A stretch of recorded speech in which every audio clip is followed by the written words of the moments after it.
जय हिंद दोस्तों, मेरा नाम है वेदश्री त्रिवेदी और हम लोग इस समय पढ़ रहे हैं फाइनेंशियल मैनेजमेंट। इसमें जो हमारा चैप्टर चल रहा है वो है कैपिटल बजटिंग। पिछला वीडियो मैंने आपको प्रोवाइड कराया था जिसमें मैंने बताया था कि कैपिटल बजटिंग में क्या होता है और क्या क्या यहाँ पर किया जाता है, क्यों ये मेथड बना है और इस मेथड में कौन कौन से इसका अनुमान लगाने के लिए कौन कौन से मेथड्स यूज किए जाते हैं। तो अर्जेंसी मेथड मैंने वहीं पर बता दिया था, कुछ होता नहीं है बेसिकली। आज हम लोग पहले नंबर पर स्टार्ट करने वाले हैं पे बैक पीरियड मेथड। तो आज हम लोग पढ़ेंगे पे बैक पीरियड मेथड। देखो क्या बताता है ये वाला मेथड।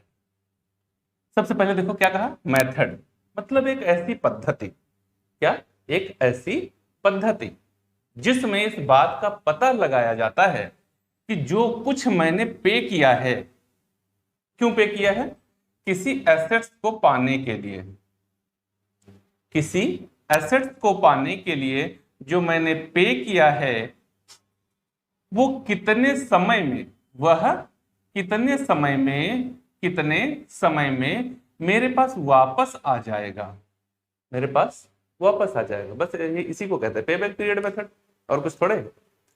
एक ऐसी पद्धति जिसमें किसी संपत्ति को प्राप्त करने के लिए मैंने जो खर्च किया है वो कितनी समय अवधि में मेरे पास वापस आ जाएगा, इस पद्धति को कहा जाता है पे बैक पीरियड मेथड।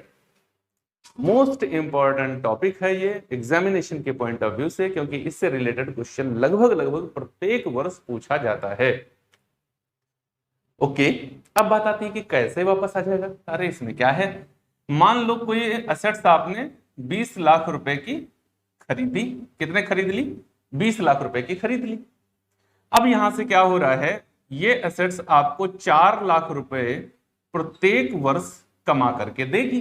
किसी भी संपत्ति को खरीदते हैं तो उससे कमाई होने लगती है, आपका प्रॉफिट बढ़ जाता है। तो अगर ये एसेट्स आप 20 लाख रुपए की खरीदोगे तो आपको कितनी कमाई होने लगेगी पर ईयर, 4 लाख रुपए की। इसको कहते हैं operating saving oblique annual cash flow, ACF। बात क्लियर है, या तो आप ऑपरेटिंग सेविंग कहें या फिर ACF कहें। और ये जो 20 लाख रुपया आपने लगाया है इसको कहते हैं नेट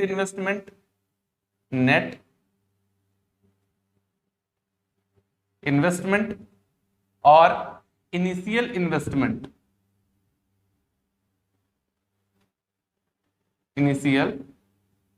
इन्वेस्टमेंट, कभी कभी नेट कभी कभी इनिशियल वर्ड आपको मिलेगा, बात एक ही होती है, दोनों में कोई अंतर नहीं है। तो ऑपरेटिंग सेविंग होने लगेगी। अब अगर आपसे पूछा जाए कि बताओ पे बैक पीरियड क्या है, पे बैक पीरियड क्या है, तो आप क्या कह सकते हैं, net investment upon ACF।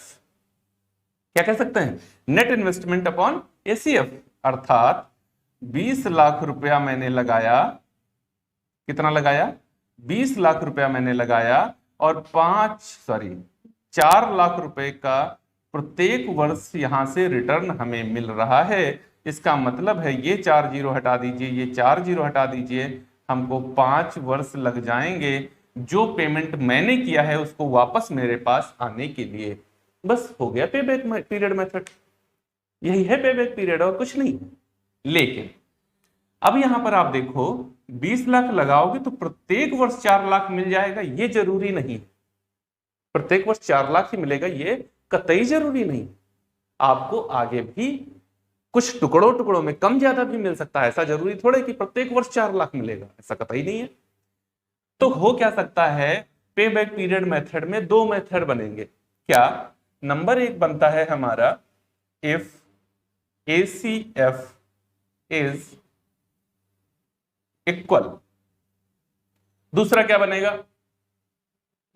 If ACF is not equal. मतलब क्या है, अरे भाई 4 लाख रुपए, ये वाली कंडीशन देखो मैंने बता दिया आपको, 4 लाख रुपए प्रत्येक वर्ष हो रहा है, इसका मतलब क्या है, ACF हमारा इक्वल है प्रत्येक वर्ष। ओके, इन ईच ईयर आगे बढ़ा सकते हो, नहीं तो बस बात समझ में आ रही होगी आपको।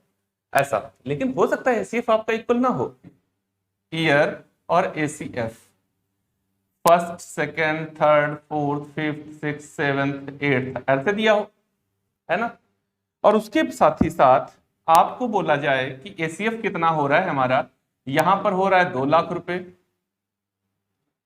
अगले वर्ष भी 2 लाख रुपए, अगले वर्ष 3 लाख रुपए, क्योंकि अभी हम लोग सिस्टम को समझ गए हैं, पूरा इसको करने लगे हैं। फिर 4 लाख रुपए, 100% क्षमता पर आ गए हैं। फिर से 4 लाख रुपए, फिर उसके बाद में 3 लाख रुपए, अभी इसका आउटपुट गिरने लगा है, नीचे आने लगा है। उसके बाद में 2 लाख रुपए, ऐसे करके देखो 3 3 6 एक साथ, एक और बचा, फिर 1.5 लाख रुपए, ऐसे है ये, ठीक है। इस टाइप से ऐसे दिया हो एसीएफ कि ये 20 लाख रुपए, ये वही है, हमने 20 लाख रुपया इन्वेस्ट किया, लेकिन वहां से रिटर्न हमको कैसे आ रहा है, पहले वर्ष 2, अगले वर्ष 2, फिर 3, फिर 3, फिर 4, फिर 4, फिर 3, फिर 2, फिर 150, ऐसे आ रहा है। अब बताओ क्या ये वाली कंडीशन लगा पाओगे आप? नहीं लगा पाओगे। देखो क्या नेट वैल्यू आपको किसी वर्ष मिल रही है, 2 2 4 3 7, 7 8 7 15, 15 3 18, 18 और 2 20, एकदम क्लियर हो जाएगा, ये तो पक्का हो गया। पूरे 7 वर्ष लग जाएंगे आपको 20 वर्ष पाने के लिए, लेकिन इसको हम चेंज कर देंगे, हम नहीं रखेंगे इतना, इसको कर देते हैं 3 लाख, नहीं तो मैं जो समझाना चाहता हूं वो नहीं बन पाएगा, फिर 2 लाख, ऐसे, ठीक। अब अगर इस तरीके से एसीएफ दिया हो, अगर एसीएफ इस तरीके से दिया हो, तो कैलकुलेशन कैसे किया जाएगा?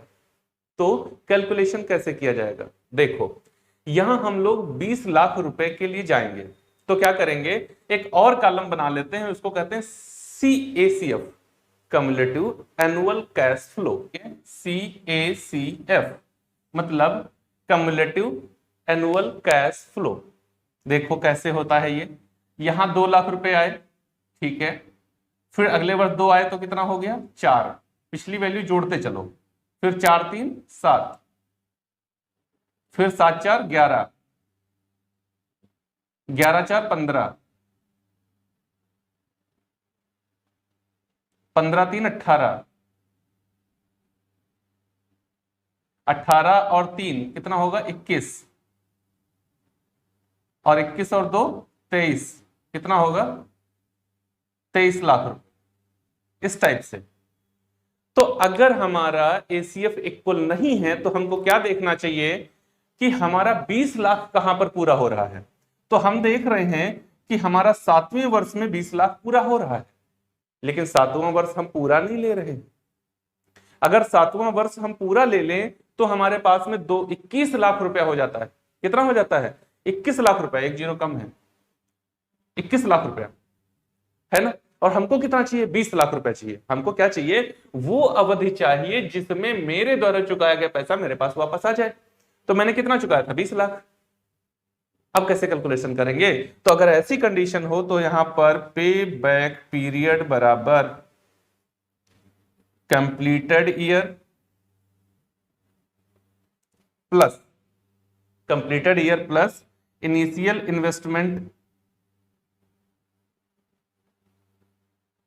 Initial investment minus CACF cumulative annual cash flow, okay, upon next year ACF into 12, ऐसे। इसका मतलब क्या है, कंप्लीटेड ईयर का मतलब क्या है, मुझे कितना रुपया चाहिए 20 लाख। 20 लाख को प्राप्त करने के लिए मुझे पूरे कितने वर्ष लग गए 6। देखो 6 वर्ष में मेरे पास कितना आया है 18 लाख रुपया। तो कंप्लीटेड ईयर का मतलब है ये 6 वर्ष तो पूरे पूरे लग गए हैं। फिर उसके बाद में मुझे कितना चाहिए था 20 लाख रुपया चाहिए था इनिशियल इन्वेस्टमेंट माइनस CACF। यहां देखो कितना हुआ, ये वाला वैल्यू मेरे पास कितना अभी आ गया है 20 लाख में से मेरे पास कितना आ चुका है 18 लाख रुपया तो मेरे पास में आ चुका है। अब जो बचा हुआ 2 लाख रुपया है वो कहां से लाएंगे, यहां से लाएंगे। कहां से? यहां। तो यहां कितना रुपया है? 3 लाख है। अब 3 लाख में से मुझे कितना चाहिए? 2 लाख चाहिए। तो अपॉन यहां पर क्या कर दीजिए? 3 लाख कर दीजिए इनटू 12। महीनों में ये आ जाएगा कि कितने महीने का इनकम यहां आएगा हमारे पास। चलो सॉल्व करके देख लेते हैं। तो 6 प्लस 18 में से ये जाएगा तो ये 2 लाख डिवाइडेड बाई 3 लाख गुड़े 12। 5 जीरो ये कट गए, 5 जीरो ये कट गए, 3 इक्कन 3, 3 चक्कू 12, 4 गुड़े 2 बराबर 8। इसका मतलब है 6.8 ईयर्स। यहां पर पे बैक पीरियड क्या निकल के आएगा? 6.8। 6.8 वर्ष। बात क्लियर है? तो इस तरीके से पे बैक पीरियड कैलकुलेट किया जा सकता है यदि आपका एसीएफ इक्वल हो, इस तरीके से हो।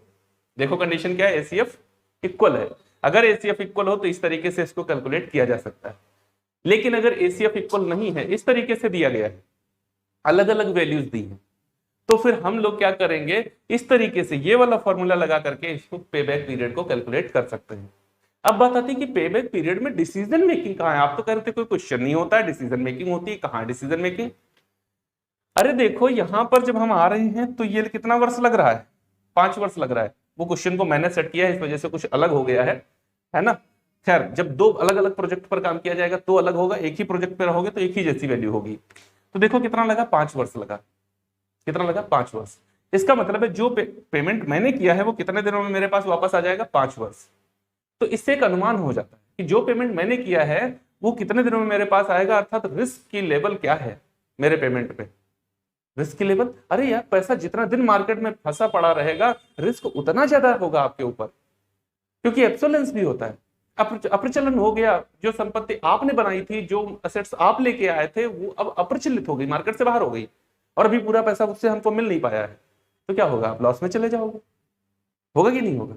तो इससे एक टाइम पीरियड पता चल जाता है कि कितने दिन में संपत्ति का जो मैंने उस पर लगाया है पैसा वो मेरे पास वापस आ जाएगा। बात क्लियर है? लेकिन मोस्टली देखो ये कितना होना चाहिए? अगर आपका पे बैक पीरियड जो है वो 3 से 5 वर्ष अच्छा माना जाता है।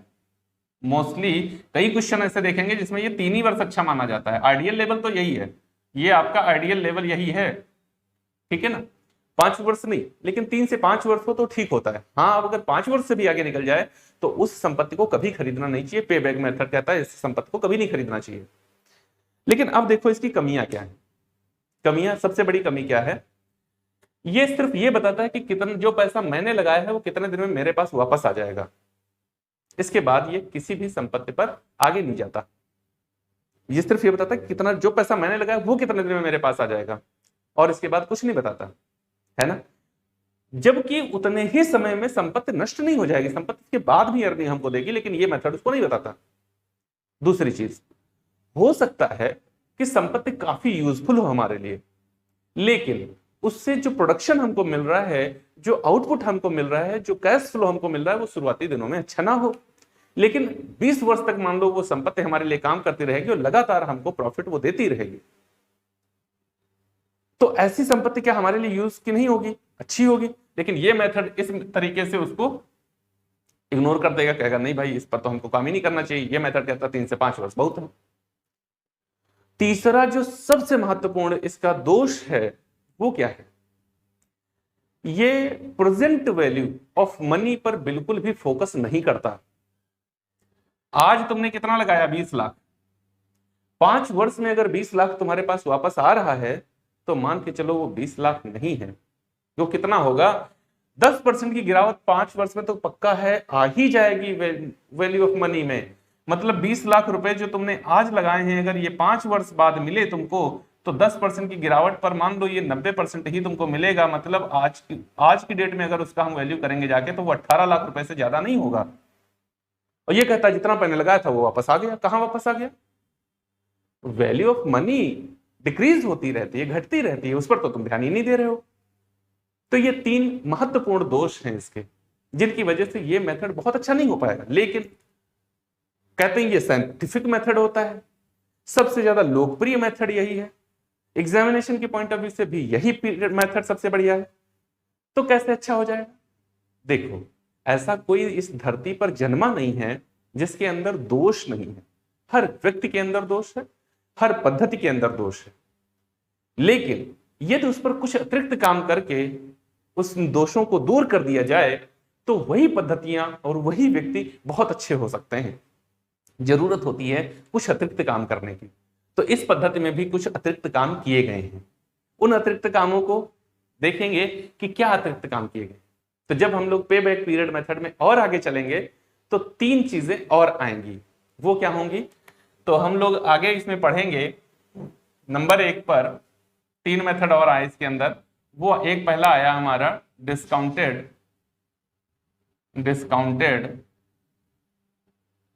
पे बैक